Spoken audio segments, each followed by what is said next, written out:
Ya,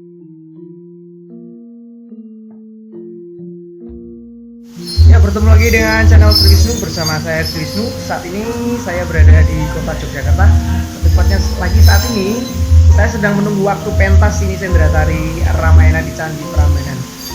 Nah, menyambung vlog-vlog saya sebelumnya. Nah, ini ada cerita unik nih.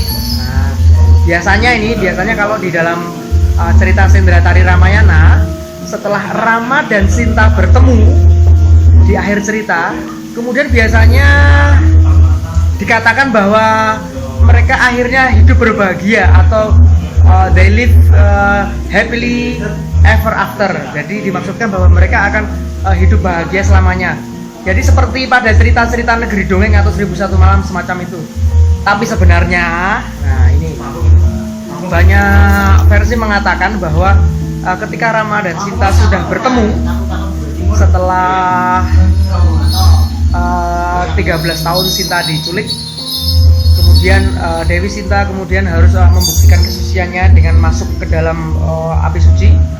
Nah, sebenarnya itu ada masalah lain lagi yang akan muncul, yaitu ketika Rama Wijaya membawa kembali Dewi Sinta menuju ke kerajaan Ayodhya. Nah, ke kerajaannya. Kemudian di sana Rama akhirnya menjadi seorang raja Ayodhya. Nah, masalah mulai muncul. Mengapa?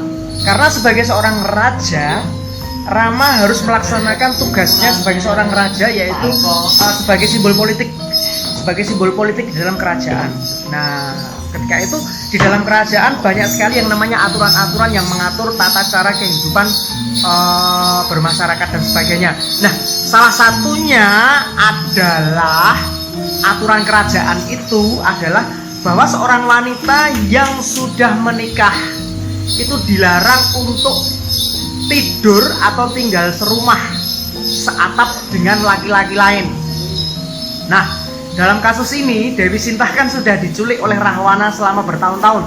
Artinya Dewi Sinta sebagai seorang wanita yang sudah menikah, dia akhirnya tidur di bawah atap bersama Rahwana di satu rumah atau satu atap ibaratnya.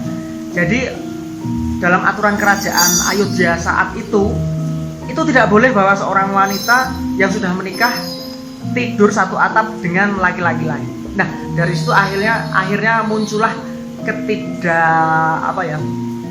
ketidakpercayaan dari masyarakat Ayodhya pada saat itu.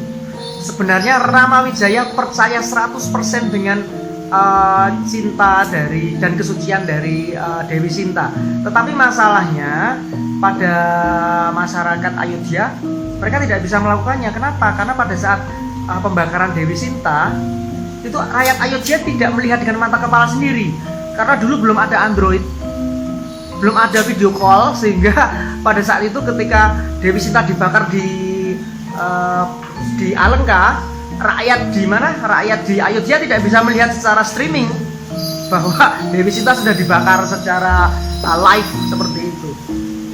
Jadi muncullah permasalahan. Akhirnya Dewi Sinta tidak kuat dengan pressing dari masyarakat dan anggota kerajaan, di mana yang menyudutkan bahwa dia sudah tidak suci lagi dan dia tidak pantas menjadi permaisuri dari kerajaan Ayodhya. Dan akhirnya Dewi Sinta dalam keadaan mengandung, dalam keadaan hamil, dia pergi dari kerajaan. Seperti itu. Dan akhirnya Rama Wijaya hidup sendirian di kerajaan Ayodhya. Mungkin vlog saya berhenti sampai sini dulu. Akan kita sambung next.